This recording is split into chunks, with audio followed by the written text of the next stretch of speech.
কোরআনকে বুঝে পড়লে সকল কিছুই যাবে জানা, জীবনের সব কাজের অর্থ পেতে কোরআন করো গবেষণা। আসসালামু আলাইকুম ওয়া রাহমাতুল্লাহ। আলহামদুলিল্লাহি রাব্বিল আলামিন ওয়াসসালাতু ওয়াসসালামু আলা সাইয়্যিদিল মুরসালিন ওয়া আলা আলিহি ওয়া সাহবিহি আজমাইন। সুপ্রিয় দর্শক শ্রোতা, দূরে এবং কাছে, দেশ প্রবাসে যে যেখান থেকে আমাদের আজকের এই অনুষ্ঠান উপভোগ করছেন, সকলকেই আমাদের অনুষ্ঠানে স্বাগত জানাচ্ছি। আমার আজকে অত্যন্ত গুরুত্বপূর্ণ একটি বিষয়, ইসলামের মৌলিক বিষয়ের ভিতরে একটি গুরুত্বপূর্ণ বিষয়, যুক্তিসঙ্গত এবং কল্যাণকর আইন কোনটি এবং কেন। আমরা জানি পৃথিবীতে দুইটি ধারায় আমরা আইন দেখতে পাই। একটা হলো স্রষ্টা বা রব প্রদত্ত আইন, আর একটা হলো মানব রচিত, মানুষের মস্তিষ্ক প্রসূত জ্ঞান বুদ্ধি দ্বারা যে আইন প্রণয়ন করা হয়। দুই ধারা আইন আমরা দেখতে পাই। এই দুই আইনের ভিতরে আমরা আজকে তুলনামূলক আলোচনা করে কোন আইনটি শ্রেষ্ঠ এবং কেন, কোন আইনটি মানব জাতির জন্য কল্যাণকর এবং কেন, এই সার্বিক বিষয় আমাদের প্রশ্নের মাধ্যমে আমাদের আজকের এই আলোচনা অনুষ্ঠানে আমরা যে মেহমানদেরকে আমন্ত্রণ জানিয়েছে তাদের কাছ থেকে বিষয়গুলো পরিষ্কার হবো। আশা করি আমরা সকলেই বিষয়টি থেকে উপকৃত হব ইনশাআল্লাহ তাআলা।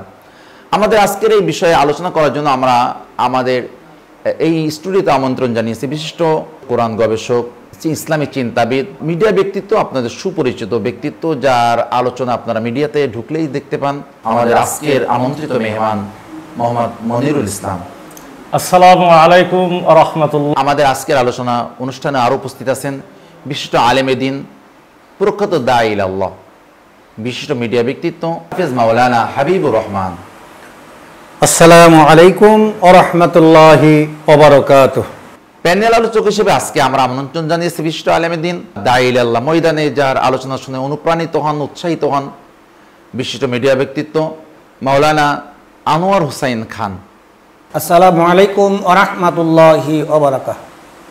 দর্শক শ্রোতা, আমাদের আজকের আলোচনা অনুষ্ঠানে আমরা যাদেরকে আমন্ত্রণ জানিয়েছি সর্বশেষ আলোচক হিসেবে উপস্থিত আছেন বিশিষ্ট আলেমে দ্বীন, গবেষক, লেখক, সাহিত্যিক, কোরআনের মুফাসসির, বিশিষ্ট আলেমে দ্বীন, মিডিয়া ব্যক্তিত্ব ডক্টর মাওলানা গোলাম মোর্শেদ সাহেব। আসসালামু আলাইকুম ওয়া রাহমাতুল্লাহি ওয়া বারাকাতুহু। সুপ্রিয় দর্শক শ্রোতা, আমরা এই পর্যায়ে আমরা অত্যন্ত গুরুত্বপূর্ণ আরেকটি টপিক সম্পর্কে জানবো। আমাদের প্যানেল আলোচক আছেন আজকে আমাদের বিশিষ্ট গবেষক, লেখক, ইসলামিক চিন্তাবিদ মোহাম্মদ মনিরুল ইসলাম। আমরা আমাদের আজকের মহতারাম আলোচকের কাছ থেকে জানতে চাইব, ন্যায় বিচার প্রতিষ্ঠা করতে হলে সঠিক নিরীক্ষণ ব্যবস্থা প্রয়োজন। এ বিষয়ে কোরআনের আইনের যৌক্তিকতা এবং মানবরচিত আইনের দুর্বলতা, এই যে দুইটা বিষয় আমরা তার কাছ থেকে তুলনামূলক আলোচনা শুনবো। আলোচনা নিয়ে আসছেন আমাদের আজকের এই আলোচনা অনুষ্ঠানের প্যানেল আলোচক, বিশিষ্ট গবেষক, ইসলামিক চিন্তাবিদ, লেখক মোহাম্মদ মনিরুল ইসলাম। আসসালামু আলাইকুম ওয়া রাহমাতুল্লাহ। সম্মানিত পরিচালক এবং যে সমস্ত দর্শক মুসলমান ভাই এবং বোনের আলোচনা শুনছেন, তাদেরকে স্বাগত জানাই আমার আলোচনাতে। আমাকে একটি খুবই গুরুত্বপূর্ণ বিষয় আলোচনা করতে বলা হয়েছে, যে একটি বিচার সঠিকভাবে কার্যকর করতে হলে, অর্থাৎ ন্যায় বিচার কায়েম করতে হলে কিছু মানদণ্ড অবশ্য অনুসরণ করতে হবে। তার মধ্যে আমি মানদণ্ডগুলোকে দর্শকদের বোঝার সুবিধার্থে তিনটি ভাগে বিভক্ত করেছি। প্রথমটি হলো অবগত হওয়া, দ্বিতীয়টি পর্যবেক্ষণ করা, আর তৃতীয়টি হলো কার্যকর করা। অবগত হওয়ার ক্ষেত্রে আমার আল্লাহর থেকে বেশি অবগত আর কেউ হতে পারবে না, এটা আমরা এমনিতে বুঝতে পারি, সাধারণ কমন সেন্সে বুঝি। আমার মূল আলোচ্য বিষয় পর্যবেক্ষণ করা, বিষয়টি নিয়ে আমি বিস্তারিত আলোচনা করতে চাই। পর্যবেক্ষণটা সঠিক হতে হবে, কার্যকর করা থেকেও পর্যবেক্ষণটা বেশি গুরুত্বপূর্ণ। কারণ পর্যবেক্ষণ যদি সঠিক না হয় তাহলে পরে সঠিক বিচার ফয়সালা করা যাবে না। এক্ষেত্রে মানবরচিত আইন এবং আল্লাহর আইনের মধ্যে যৌক্তিকভাবে যে আল্লাহর আইন কল্যাণকর শ্রেষ্ঠ আইন ন্যায় বিচার কায়েমের ক্ষেত্রে, সেটা আমার মূল আলোচ্য বিষয়। তবে এটি বোঝার জন্য আরও দুটো বিষয় আমাদের জানতে হবে। আল্লাহর আইনের আবার দুটো পর্যায় আছে, একটা হচ্ছে প্রাথমিক পর্যায় আর একটা হলো চূড়ান্ত পর্যায়। প্রাথমিক পর্যায়ে আইনটি বাস্তবায়ন করবে খেলাফতি শাসন ব্যবস্থা, অর্থাৎ খলিফা। আর চূড়ান্ত পর্যায়ে সরাসরি রব্বুল আলামিন নিজেই এটা বাস্তবায়ন করবেন, এক্ষেত্রে পর্যবেক্ষক থাকবে হলো ফেরেশতারা। আর মানব রচিত আইনে তদন্ত কমিশন থাকে, গোয়েন্দা থাকে, ডিবি থাকে, এভাবে তদন্ত সংস্থা থাকে। আসুন আমরা একটি আইন সঠিক পর্যবেক্ষণের ভিত্তিতে কিভাবে ন্যায় বিচার কায়েম করবে, এক্ষেত্রে কিছু অবশ্যই শর্ত পূরণ করতে হবে। শর্তগুলো কি কি? মানুষের দিন রাত প্রকাশ্য গোপন সকল কাজ নিরীক্ষিত হতে হবে।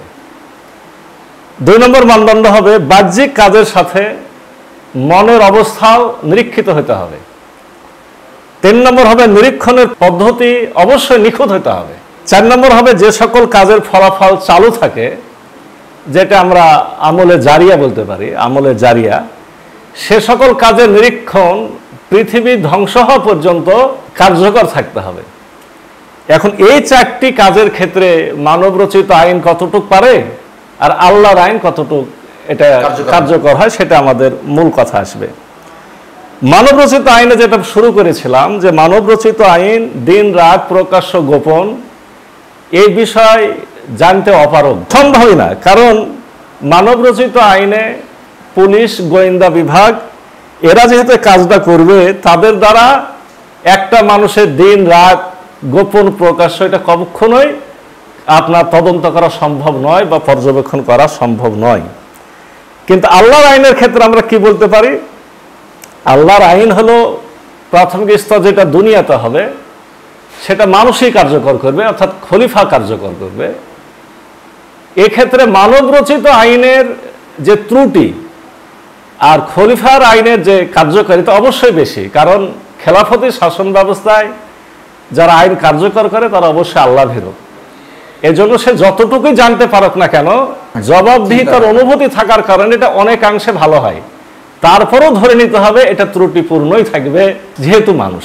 আল্লাহ রাব্বুল আলামিন যে সকল সময় আমাদের সকল কাজ পর্যবেক্ষণ করেন, এজন্য তিনি ফেরেশতা নিযুক্ত করে রেখেছেন। আমরা এই আয়াত সবাই জানি, সূরা ইনফিতারের 10 থেকে 12 নম্বর আয়াত, ওয়া ইন্না আলাইকুম লাহাফিজিন কিরামান কাতিবিনা ইয়ালামুনা মা তাফালুন, যে আমি অবশ্যই তাদের উপর নিযুক্ত করে রেখেছি তত্ত্বাবধায়ক ফেরেশতাগণ, তারা সম্মানিত।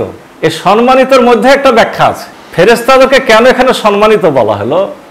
ফেরেশতারা দুনিয়ার ডিবি গোয়েন্দার মতো ঘুষ খাবে না, সে আপনার কথায় প্রভাবিত হবে না, আপনার কথায় প্রতারিত হবে না। রব্বুল আলামিন তাদের কেমন পাওয়ারফুল করেছেন, সে সঠিকটাই শুনবে, সঠিকটাই বুঝবে, সঠিকটাই পর্যবেক্ষণ করবে, সঠিকটাই রেকর্ড করবে। রব্বুল আলামিন সূরা নাহলের 19 নম্বর আয়াতে বলছেন, আল্লাহু ইয়ালামু মা তুসিররুনা ওয়া মা তুলিনুন। রব্বুল আলামিন বলছেন, তোমরা যা গোপন করো এবং যা প্রকাশ করো আল্লাহ সেসব বিষয় জানেন। তাহলে আমরা বুঝে ফেললাম যে ফেরেশতারা তো নিযুক্ত আছে, আল্লাহর কাছে সকল বিষয় সাথে সাথে অবগত করানো হচ্ছে এবং সেটা আল্লাহর কাছে রেকর্ড হচ্ছে। অতএব রব্বুল আলামিনই শুধু পারেন আমাদের দিন রাত প্রকাশ্য গোপন সকল বিষয়ের সঠিক পর্যবেক্ষণ। তিনি সরাসরি ইন্নাহু বিমা তা'মালুনা বাসীর, তিনি প্রত্যেক মানুষের কাজ দেখেন, সরাসরি আল্লাহ তাআলা সরাসরি দেখেন। এখানে ফেরেশতাদেরও কোনো প্রকার করার গাফলতি করার কোনো সুযোগ নাই। এটা পরের আয়াতে আসলে এটাই বোঝানো হলো। আমি দ্বিতীয় যে শর্তটি আলোচনা করতে চাচ্ছি, যে বাহ্যিক কাজের সাথে মনের অবস্থা পর্যবেক্ষণ করা। বাহ্যিক কাজের সাথে মনের অবস্থাও পর্যবেক্ষণ করা। তো আমরা যদি দেখি যে দুনিয়ার আইনে একটা লোক ইচ্ছাকৃতভাবে অন্যায়টা করলো, না বাধ্য হয়ে করলো, না বোঝার কারণে করলো, এই মানব রচিত আইন সেগুলো পর্যবেক্ষণ করতে পারবে না, তাদের দ্বারা এটা বিচার করা সঠিক করেও না তারা। কারণটা হলো যে সে লোকটা আসলে কোন অবস্থার প্রেক্ষিতে করেছে এটা আইনে লেখা নেই, করেছে কি বা করে নাই, এটাই হলো তাদের দেখার বিষয়। তাহলে আমরা দেখতে পাচ্ছি যে মানব রচিত আইনে বাহ্যিক কাজের সাথে মনের অবস্থা পর্যবেক্ষণ করার কোনো সুযোগ নাই। যদিও ইদানিংকালে বলা হয়ে থাকে যে কিছু ব্যবস্থা চালু হয়েছে, কিন্তু এই ব্যবস্থাটা কি খুবই প্রাথমিক পর্যায়ে, পর্যাপ্ত না, এবং কোনো দিনও এটা সম্ভব হবে না যে মনের অবস্থা আসলে পরিপূর্ণভাবে কি ছিল এটা পর্যবেক্ষণ করতে পারবে না।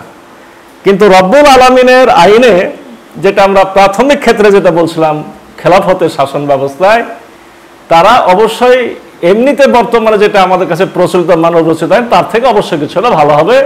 ওই একই কথা, তাদের কানেকশন থাকে আল্লাহর উপরে, আল্লাহর উপর জবাবদিহিতার কারণে।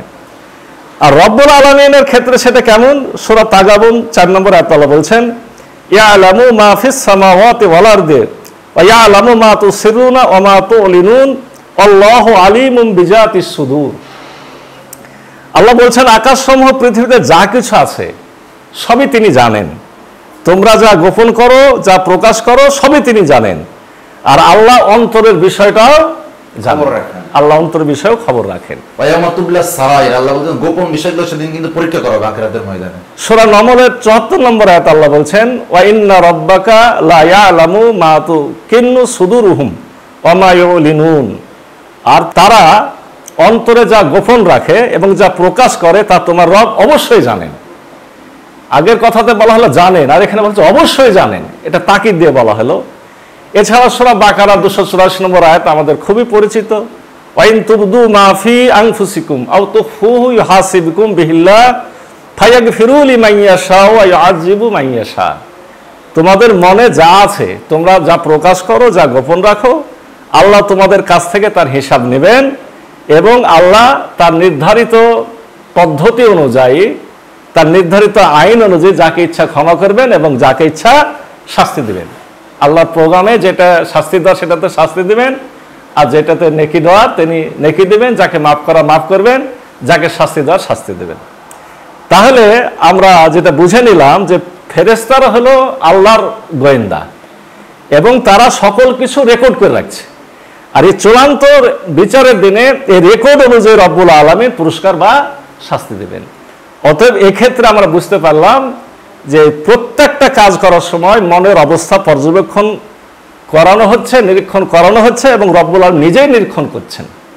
অতএব এক্ষেত্রে আমরা জেনে ফেললাম যে প্রকাশ্য এবং গোপন বিষয় বাহ্যিক অবস্থার সাথে মনের অবস্থা পর্যবেক্ষণ করছেন শুধুই মাত্র আল্লাহ। অতএব আল্লাহর আইনটি হবে সব থেকে চূড়ান্ত কার্যকর কল্যাণকর আইন।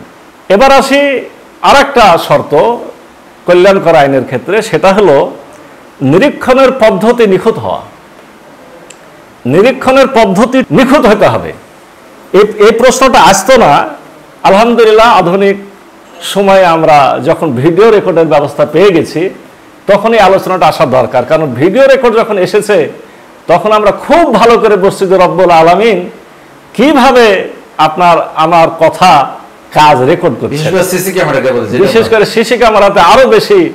কোন এক জায়গায় যেই আগে খেয়াল করে অনেকে যে ডানে বামে বা সিসি ক্যামেরা আছে না নাই। আল্লাহ রাব্বুল আলামিন আমাদের আশেপাশে এমনভাবে অনুপরমাণুকে নিযুক্ত করে রেখেছেন, এটা আমাদের কিন্তু সকল কাজ রেকর্ড করছে। আমি যেটা বলছিলাম যে তাহলে বিচারের সময় নিরীক্ষণের রেকর্ডটি পর্যালোচনা করে সঠিক সিদ্ধান্তে আসতে বিচারকের যাতে কোনো অসুবিধা না হয় এইভাবে রেকর্ড হতে হবে। 2 নম্বর হলো, যে ব্যক্তি বিচারের কাঠগড়ায় দাঁড়ানো থাকবে সেও সবকিছু দেখার পরে সেও স্বীকার করতে যাতে বাধ্য হয় যে সে কাজটা করেছে, মানে অস্বীকার করার যাতে কোনো সুযোগ সে না পায়। এক্ষেত্রে আমি যেটা বলছিলাম যে কোনো কিছু লিখে রাখার বিষয়টা আমরা এতদিন ধরে আলোচনা করেছি। লিখে রেখে সাক্ষী নিয়ে এসে উপস্থাপন করা, এর দ্বারা কিন্তু বিচারক সঠিক বিচারক করতে পারবে না। দোষী সেও স্বীকার নাও করতে পারে যে আমি কখন করলাম। এখন আমরা যেটা পেয়েছি রব্বুল আলামিন ভিডিও নিরীক্ষণ পদ্ধতির মাধ্যমে আমাদের রেকর্ড করছেন এবং ভিডিও রেকর্ডের দ্বারাই সম্ভব হবে যে সঠিক বিচারও করা এবং আসামির দোষ স্বীকারও করে নেওয়া। মানব রচিত আইনে কখনো এটা সম্ভব হবে না যে একটা মানুষের 24 ঘন্টার মানে আচার আচরণ সে রেকর্ড করবে, এটা কখনোই সম্ভব হবে না। কিন্তু রব্বুল আলামিন শুধু নির্ধারিত সময় নয়, গোটা জীবনের শুরু থেকে শেষ পর্যন্ত রব্বুল আলামিন তার ভিডিও রেকর্ডিং এর মধ্যে রেকর্ড করছেন। এই ব্যাপারে আমরা আগের আয়াতটা বলতে পারি, ওয়াইন্না আলাইকুম লাহাফিজিন কিরামান কাতিবিনা ইয়ালামুনা মা তাফালুন। নিশ্চয় রব্বুল আলামিন নিযুক্ত করে রেখেছেন সকলের উপরে তত্ত্বাবধায়ক ফেরেশতা যারা সঠিকভাবে নিরীক্ষণ করে প্রকাশ্য গোপন সকল বিষয়ে। আর আমরা যখন ওই আয়াতটি পড়ব যে রব্বুল আলামিন বলছেন ওয়ালাকাদ খালাকনাল ইনসানা ওয়া না'লামু মা তুওয়াসবিসু বিহি নাফস, আর নিশ্চয় আমরা মানুষকে সৃষ্টি করেছি আর তার প্রবৃত্তি তাকে যে মন্ত্রণা দেয় তা আমরা জানি। ওয়া নাহনু আকরাবু ইলাইহি মিন হাবলিল ওয়ারিদ, আমি তার ঘাড়ের ধমনির চেয়েও খুবই কাছে আছি। ইজ ইয়াতালাক্কাল মুতালাক্কিয়ানি আনিল ইয়ামিনি ওয়া আনিস শিমালি কাঈদ, দুজন সংগ্রহকারী ফেরেশতা ডানে আছে এবং বামে আছে। মা ইয়ালফিজু মিন কাউলিন ইল্লা লাদাইহি রাকিবুন আতীদ, সে যে কথাই উচ্চারণ করুক না কেন তার কাছে থাকে একজন সদা প্রস্তুত পর্যবেক্ষক। তাহলে এখানে আমরা কি কি পেলাম? আল্লাহ প্রথমে বললেন যে মানুষের মনের কথা তিনি জানেন এবং জানতে পারেন। তারপর তিনি বললেন তিনি বা তার কর্মচারীরা সর্বক্ষণ মানুষের চারপাশে অতি নিকটে অবস্থান করছেন। সবশেষে তিনি আমাদের জানালেন দুজন ফেরেশতা মানুষের সাথে সর্বদা থাকেন এবং মানুষের কথা সংরক্ষণ করেন।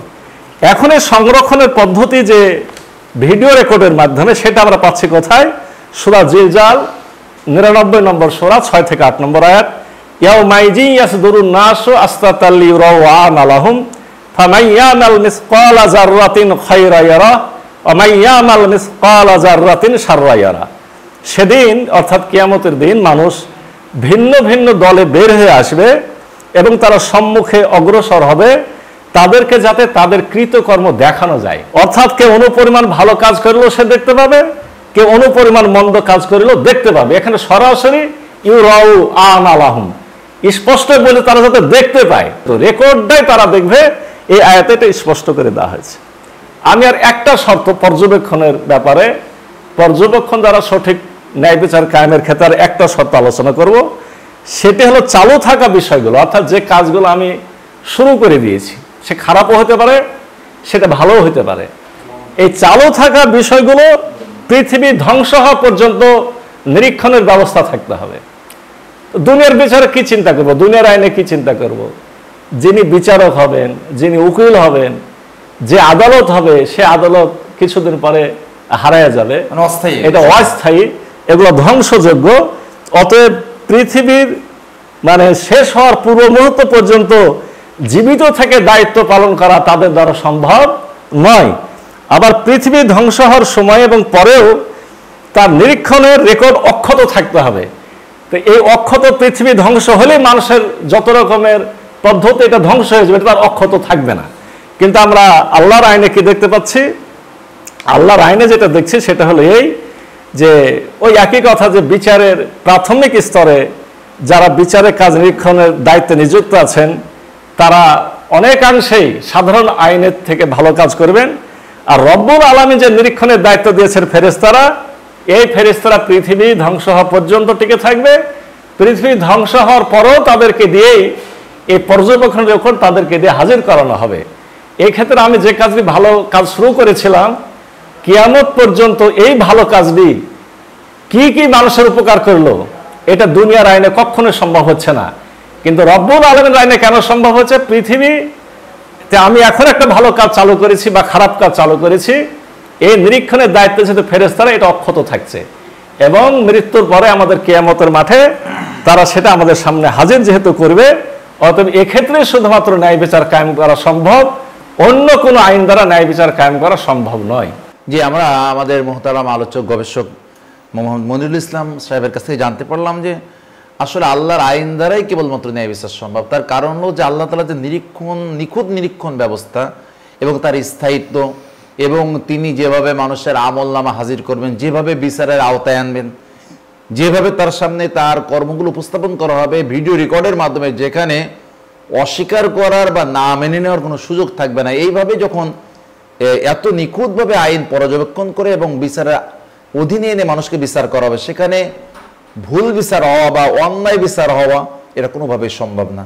তাহলে আমরা সার্বিক বিচারে সার্বিক বিবেচনা এটা একবার স্পষ্টভাবে বলতে পারে। আজকের আমাদের গবেষক মোহাম্মদ মনিরুল ইসলাম সাহেবের আলোচনা শেষে কথা স্পষ্টভাবে বলা যেতে পারে যে ন্যায় বিচার প্রতিষ্ঠা করতে হলে যে আল্লাহর আইনই হলো উপযুক্ত আইন, যেটার ভিতরে উপযুক্ত নিরীক্ষণ ব্যবস্থা রয়েছে এবং যেখানে সামান্যতম সময়ের জন্য ভুল বিচার বা অন্যায় বিচার হওয়ার কোনো সুযোগ আদৌ নেই। তাই আসুন আমরা মানবরচিত আইন নয়, বরং কিভাবে আল্লাহ প্রদত্ত আইনের আওতায় এসে আমরা একটি সুখী সমৃদ্ধ এবং ইনসাফপূর্ণ সমাজ প্রতিষ্ঠা করতে পারি, তার অবশ্যই আমাদের প্রচেষ্টা আমাদের জায়গা থেকে থাকতে হবে। আল্লাহ তাআলা আমাদেরকে সে তৌফিক দান করুন। সুপ্রিয় দর্শক শ্রোতা, আমরা ন্যায় বিচারের ক্ষেত্রে একটি গুরুত্বপূর্ণ টপিক হয়তো অনেক সময় খেয়াল করি না, যেটা আসলে মানবরচিত আইনে কখনো সেটা গুরুত্বই দেওয়া হয় না। আমরা যেটা বাস্তবিক জীবনে দেখতেছি সেটা হলো যে আমরা জানি যে কোনো একটা বিষয়ে যখন বিচার হয় তখন যারা আসামি থাকেন বা যাদের বিরুদ্ধে অভিযোগ থাকে তাদের জন্মগত কি সুযোগ সুবিধা পেল, অথবা সে কি কোনো জ্ঞানের ঘরে জন্মগ্রহণ করেছে না কোনো এরকমভাবে কোনো এমন একটা পরিবেশে যেখানে জ্ঞানের কোনো ছোঁয়া ছিল না এমন জায়গা থেকে, মানে তার জন্মগত যে সুযোগ সুবিধা দরকার ছিল, যে তিনি কি জন্মগতভাবে আরবি ভাষায় কথা বলেন নাকি তিনি বাঙালি না ইংরেজ, এই যে আরবি ভাষায় যদি তিনি জন্মগতভাবে জ্ঞান রাখেন তাহলে কোরআন এবং হাদিস বুঝতে অবশ্যই তার সহজ হওয়ার কথাটা, এটাই স্বাভাবিক। তো জন্মগত যে সুযোগ সুবিধা আছে বিচারের ক্ষেত্রে কোনো আমাদের বাস্তবিক যে দুনিয়াবি বিচার হয় বা আদালতের যে বিচার হয় সেখানে কোনো ভূমিকা আমরা দেখতে পাই না। তবে সেক্ষেত্রে আল্লাহ তাআলার আইনে কি আছে, আল্লাহ তাআলা এই ব্যাপারে কি কোনো নির্দেশনা দিয়েছেন কি যে জন্মগত সুযোগ সুবিধা এটাও বিচারের আওতায় আসতে হবে, এটাও বিচারের একটা মানদণ্ড হতে পারে? এই বিষয়টি আমরা আজকে আমাদের প্যানেল আলোচক বিশিষ্ট আলেমে দ্বীন কোরআন গবেষক মাওলানা আনোয়ার হুসাইন খান, আমি আজকের এই প্রশ্নটা জানতে চাচ্ছি যে জন্মগত সুযোগ সুবিধা বিচারের সময় বিবেচনায় আনার ব্যাপারে কোরআনের কোনো নির্দেশনা আছে কি? এটি ন্যায় বিচার কার্যকর করতে কিভাবে ভূমিকা পালন করবে? আমি আজকের আমাদের যারা দর্শক আছেন তাদেরকে আপনি বিষয়টি পরিষ্কার করবেন দালিলিকভাবে, আমি আশা করতেছি। জি। নাহমাদুহু নুসাল্লি আলা রাসূল কারীম।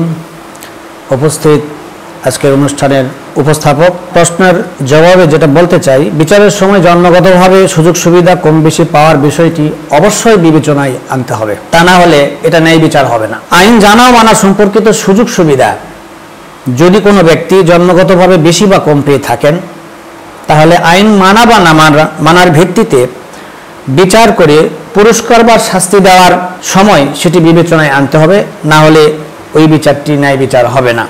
কারণ জন্ম এবং স্থানের ব্যাপারে মানুষের কোনো হাত নেই। এই দৃষ্টিকোণ থেকে দুটি আইন আমরা দেখতে পাই, একটা হলো মানব রচিত আইন, একটা হচ্ছে কোরআনের আইন বা আল্লাহর আইন।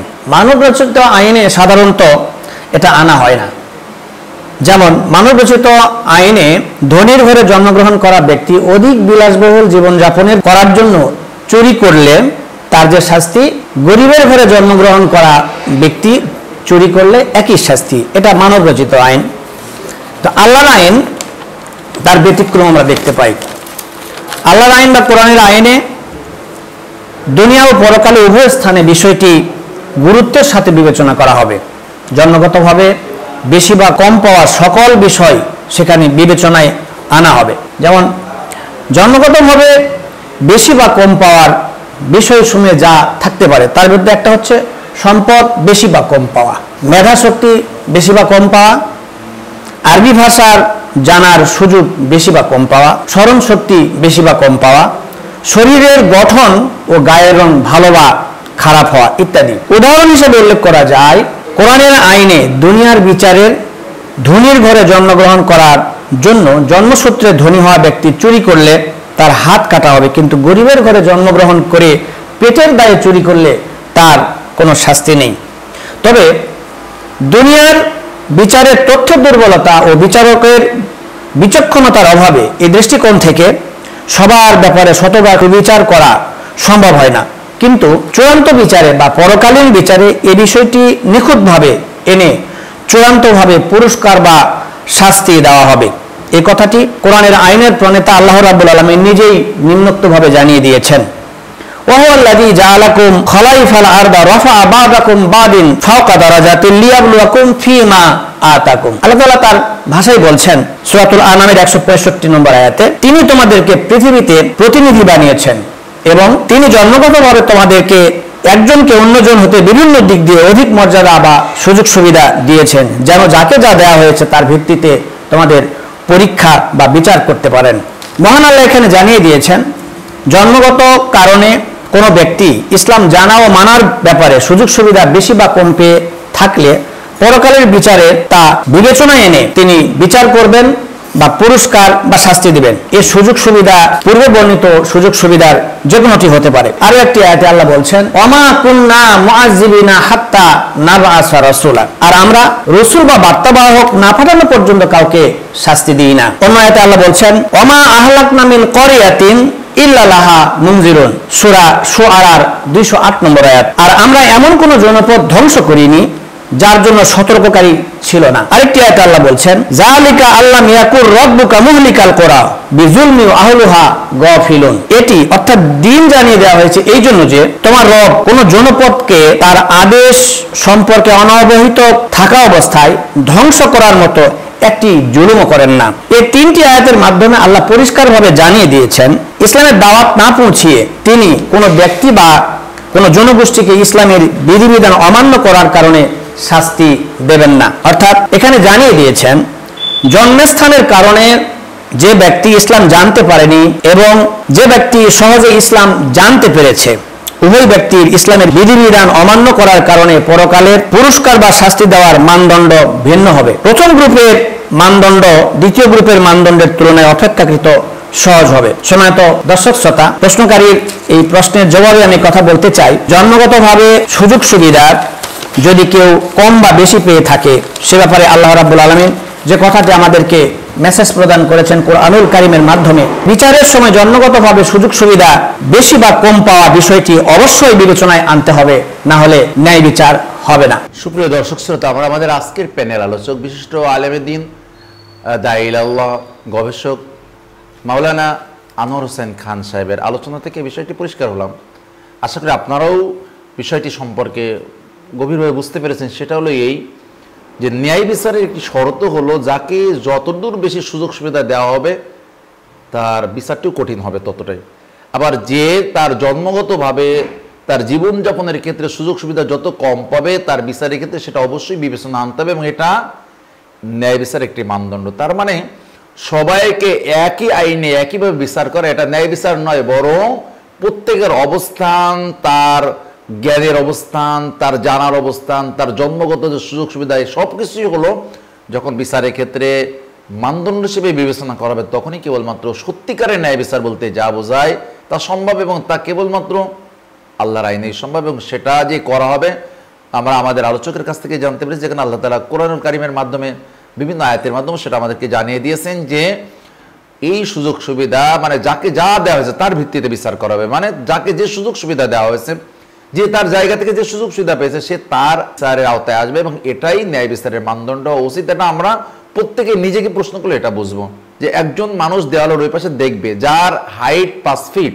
তাকে একটা ইট দিলেই সে দেখতে পাবে ওই পাশে, আর যার হাইট 3 ফিট তাহলে ততগুলো ইট দিতে হবে যতগুলো ইট দিলে সে দেখতে পাবে। এটা হলো তার জন্য ন্যায়। এখন উভয়কে যদি সমান সমান ইট দিয়ে আমরা দাঁড় করে দিই তাহলে দুইজন কিন্তু ওই পাশে জিনিস কি আছে এটা দেখতে পাবে না।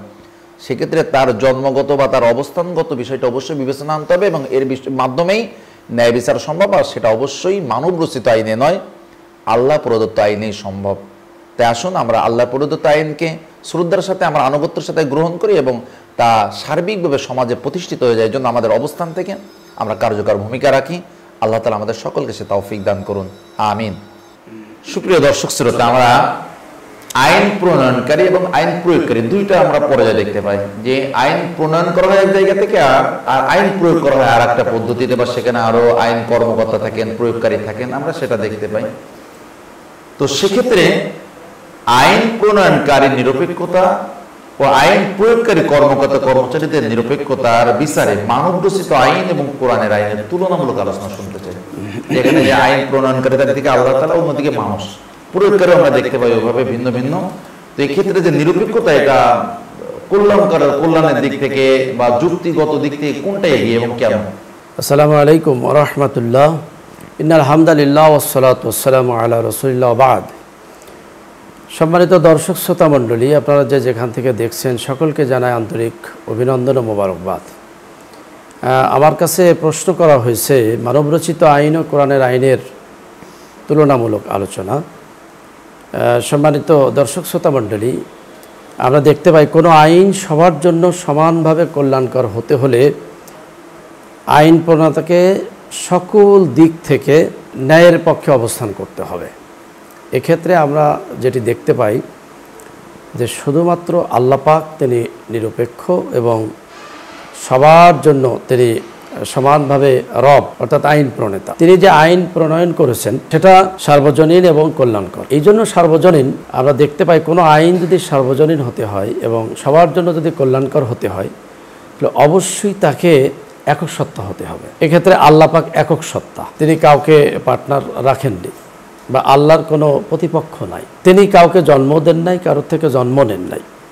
এই জন্য তিনি যে আইনটা প্রণয়ন করবেন সে আইনটা অবশ্যই কল্যাণকর এবং সবার জন্য সেটা সার্বজনীন। পক্ষান্তরে মানুষ যে আইন তৈরি করে, অবশ্যই মানুষ কোনো গোত্রের অথবা কোনো বংশের অথবা কোনো দলের, যার কারণে আমরা দেখতে পাই যে কোনো দলের পক্ষ থেকে যদি আইন প্রণয়ন করা হয় তাহলে সেটা দলীয় আইন হয়। কিছু মানুষের পক্ষে যায়, কিছু মানুষের বিপক্ষে অবস্থান, সে আইনটা বিপক্ষে অবস্থান নেয়। পক্ষান্তরে আমরা দেখতে পাই যদি পুরুষ আইন তৈরি করে তাহলে সে আইনগুলো পুরুষের পক্ষে যায়, নারীদের বিপক্ষে চলে যায়। এই জন্য আইনটা সবার জন্য যদি কল্যাণকর হতে হয়, সার্বজনীন হতে হয়, তাহলে অবশ্যই তাকে একক সত্তা হতে হবে। আল্লাহ পাক বলেছেন, কুল হুয়াল্লাহু আহাদ আল্লাহু সামাদ, আল্লাহ এক, একক এবং তিনি বেনিয়াজ, অমুখাপেক্ষী, কারোর মুখাপেক্ষী নন। সেক্ষেত্রে আমরা যদি মানব রচিত আইনের দিকে লক্ষ্য করি তাহলে দেখতে পাই যে মানুষ কেউ না কারোর মুখাপেক্ষী, যার কারণে আইনের বৈপরীত্য আছে। এক দেশের আইন আর এক দেশের আইনের বিপরীত। বাংলাদেশের জন্য যে আইনটা প্রযোজ্য ইন্ডিয়ার জন্য সেটি প্রযোজ্য নয়। সাদারা যে আইন তৈরি করে কালোদের জন্য সেটা প্রযোজ্য নয়। প্রযোজ্য নয় মানে কল্যাণকর হয় না অনেক সময়, এবং সেটা সার্বজনীন হয় না। এই জন্য সার্বিক বিবেচনায় আমরা দেখতে পাই যে কোরআনের আইন সার্বজনীন এবং এটা সবার জন্য কল্যাণকর। আর মানবরচিত আইন সেটা আসলে কিছু মানুষের জন্য কল্যাণকর হতে পারে, কিছু মানুষের জন্য সেগুলো অকল্যাণকর। কিন্তু মানুষের জ্ঞান সীমিত। আমরা জানি যে 3 কালের জ্ঞান মানুষের নাই। তো মানুষ তার মন মস্তিষ্ক প্রসূত জ্ঞান দিয়ে যে আইন তৈরি করে, সে আইনের ভিতরে অতীতের অভিজ্ঞতা এবং বর্তমান অবস্থার উপর ভিত্তি করে আইন তৈরি করে, ভবিষ্যৎ সম্পর্কে একটা পরিকল্পনা বা ধারণা করে না যে এটা ঘটতে পারে। জি জি, এর উপর ভিত্তি করে আইন তৈরি করে। যার কারণে দেখা যাচ্ছে কয়েক বছর পর পর আইন আবার নতুন আইন তৈরি করতে হয়। আমরা যদি বাংলাদেশের দিকে খেয়াল করি তাহলে 72 সালে যে সংবিধান তৈরি হয়েছে সেটা অনেকবার সংশোধন হয়েছে, পরিবর্তন করতে হয়েছে, এই পর্যন্ত 15 বার। কিন্তু আল্লাহ পাক তিনি যে আইন তৈরি করেছেন সেক্ষেত্রে বলেছেন যে লা মুবাদ্দিলা লিকালিমাতিহি, এই কালেমার কোনো পরিবর্তন নাই। লা ইয়াতিহিল বাতিলু মিন বাইনি ইয়াদাইহি ওয়ালা মিন খালফিহি তানজিলুম মিন হাকিমিন হামিদ। আল্লাহ পাক বলছেন যে এই কোরআনের বা এই বিধানের প্রথম থেকে বা শেষ থেকে এর ভিতরে কোনো একটা অক্ষর প্রবেশও করাতে পারবে না, বাদও দিতে পারবে না। তাহলে এটা অপরিবর্তনশীল, আইনের কোনো পরিবর্তন নাই। আল্লাহ পাক এই আইনকে সার্বজনীন আইন বলেছেন। আর আল্লাহ যেহেতু সবার জন্য তিনি রব, ওহুয়া রব্বাকুল্লা শাই, তিনি সবার জন্য রব, অতএব তিনি যে আইন তৈরি করবেন সেই আইনটা অবশ্যই কল্যাণকর হবে, সবার জন্য কল্যাণকর হবে। তার মানে নিরপেক্ষতার বিচারে যদি আমরা বলি তাহলে আল্লাহর আইনই মানবরচিত আইনের চেয়ে শ্রেষ্ঠ এবং কল্যাণকর, যুক্তিসঙ্গত। আমরা এটা বুঝতে পারলাম। আমরা এখন আপনাকে জানতে চাচ্ছি যে আইন প্রণয়ন ঠিক করা হলো, কিন্তু আইনের প্রয়োগ যদি যথাযথভাবে না হয়, সেখানে যত কোনো পক্ষপাত অবলম্বন করা হয়, সেখানে যদি কোনো দিকে ঝুঁকে পড়ে আইন যারা প্রয়োগ করবেন, বাস্তবায়ন করবেন, সেক্ষেত্রে আমরা যদি মানবরচিত এবং আল্লাহর আইনের করি, তুলনা করি, সেক্ষেত্রে আমরা কি দেখতে পাবো? যদি প্রয়োগকারী যারা হবেন, আইন প্রয়োগকারী, তারা তো মানুষই হবেন। এখানে তো আল্লাহ পাক এসে তিনি আইনটা প্রয়োগ করবেন না। আল্লাহ আইন দিয়েছেন, এটা কল্যাণকর আইন, কিন্তু সে আইন তো আসলে বাস্তবায়ন যারা করবে তারা তো মানুষ। এই জন্য মানুষের ভিতরেও স্বজনপ্রীতি আসতে পারে। এই জন্য আল্লাহ কোরআনে বারবার স্বজনপ্রীতি না আসে, হিংসা বিদ্বেষ কাজ না করে, রক্তের সম্পর্ক যেন গুরুত্ব না পায়, ন্যায় এজন্য মানুষ সেটা এবার বারবার নির্দেশনা দিয়েছেন, পাশাপাশি আবার আখিরাতের শাস্তির ব্যবস্থাও রেখেছেন, যাতে মানুষ আখিরাতের কথাটাও ভুলে না যায় এবং সে যাতে বৈষম্য যাতে না করে। মানে যারা অপরাধ করবে তারাও যেন আখিরাতের শাস্তির সম্মুখীন হওয়ার সুযোগ থাকে, এবং যারা ভুল বিচার করবে জি জি তারাও যেন আইন মানে বিচারের আওতায় আসে। দ্বিতীয় একটা স্তর বিচারের। তাহলে সার্বিক বিচারে আমরা দেখতে পেলাম যে আসলেই যদি কল্যাণের দিক চিন্তা করি, আদল ইনসাফের কথা চিন্তা করি, সেক্ষেত্রে আইন প্রণয়নকারী হিসেবে আল্লাহর কোনো বিকল্প থাকতে পারে না। এবং যখন মানুষ বা কোনো সত্তা এককভাবে আইন রচনা করে, আমরা দেখতে পাই যে তিনি হয়তো কখনো স্বৈরাচার হতে পারেন, বা যেহেতু তিনি একক, সুতরাং যা সিদ্ধান্ত দেবেন ওটাই তো মেনে নেওয়ার কোনো উপায় নেই। তো যেহেতু আল্লাহ তাআলা আইন প্রণয়নকারী, এবং এক্ষেত্রে যে তিনি স্বৈরাচার হবেন না বা তার ইচ্ছামতো জুলুমের আইন তিনি চাপিয়ে দেবেন না, এই জন্য বারবার কোরআনের বা বিভিন্ন আয়াতের মাধ্যমে জানিয়েছেন যে আল্লাহ জুলুম মুক্ত, তার আইন জুলুম মুক্ত, তিনি ইনসাফ এবং আদালতের সাথেই তিনি আইন প্রণয়ন করে থাকেন। সেখান থেকে বোঝা যায় যে আইন প্রণয়ন ক্ষেত্রে আল্লাহ নিরপেক্ষতার কোনো বিকল্প নেই। মানে তিনি সত্যিকার অর্থে একজন সত্তা, এমন একজন সত্তা যিনি নিরপেক্ষভাবে আইন রচনা করে থাকেন, এবং যারা আইন প্রয়োগকারী তারাও যাতে নিরপেক্ষভাবে আইন প্রয়োগ করে বাস্তবায়ন করে, সেক্ষেত্রেও বিভিন্ন দিক নির্দেশনা দিয়েছেন আল্লাহ তাআলা আয়াতের মাধ্যমে। আবার তা কোনো প্রকার ভঙ্গ বা লঙ্ঘন হলেও যাতে শাস্তির আওতায় আনা যায় সে ব্যাপারেও আযাবুন আলীম, আযাবুন মুহিন বিভিন্ন কায়দা আল্লাহ তাআলা বিভিন্ন আয়াতে সতর্ক করেছেন মানব জাতি যাতে তারা প্রয়োগের ক্ষেত্রে কোনো ভুল না করে। আইন ভালো কিন্তু প্রয়োগে উল্টো পাল্টা হলো সেটাও যাতে না হয়, এই বিষয়টা আল্লাহ তাআলা তার আইনের ক্ষেত্রে আল্লাহ তাআলা জানিয়ে দিয়েছেন আমাদের। জি জি জি অবশ্যই। সুপ্রিয় দর্শক শ্রোতা, আমরা তাহলে বুঝতে পারলাম যে আসলে আইনের মাধ্যমে কল্যাণ পেতে হলে যেভাবে আইন প্রয়োগকারী যিনি বা আইন প্রণয়নকারী যিনি তার যেভাবে নিরপেক্ষতা অপরিহার্য, একইভাবে যারা প্রয়োগ বাস্তবায়ন করবেন তাদের নিরপেক্ষতা অপরিহার্য, যেটা কেবলমাত্র আল্লাহর আইনেই সম্ভব হয়, মানব রচিত আইনের সম্ভব না। তার ভুরি ভুরি উদাহরণ এবং দৃষ্টান্ত আমরা পৃথিবীব্যাপী দেখতে পাই। আমরা দেখতে পাই যেটা আজকে অন্যায় ছিল, আইন এমন ভাবে রচনা করে সেটা আগামীকালকে সেটা ন্যায় হয়ে গেছে। আজকে যেটা ন্যায় ছিল এমন ভাবে আইন রচনা করেছে আগামীকাল সেটা অন্যায় হয়ে গেছে। এভাবে মানব রচিত আইনে ন্যায় বিচার বা কল্যাণকর আইন বা মানুষের জীবনে কল্যাণ দেওয়া এটা কোনোভাবেই সম্ভব না। তাহলে আমরা বুঝতে পারলাম যখন যে আল্লাহর আইনই কল্যাণকর, তাহলে আমাদের নিজ নিজ জায়গা থেকে আমরা শুধু আল্লাহর বান্দা নই, আমরা তো আল্লাহ তাআলার প্রতিনিধি, খলিফা। আমাদের উচিত হবে যাতে করে আমরা এই কল্যাণকর আইন আমরা আমাদের জীবনে আনুগত্য করতে পারি এবং সার্বিকভাবে সমাজে আল্লাহর আইন প্রতিষ্ঠিত হয়ে যায়। আমাদের অবস্থান থেকে তার প্রচেষ্টা থাকা অবশ্যই জরুরি বলে আমরা মনে করছি।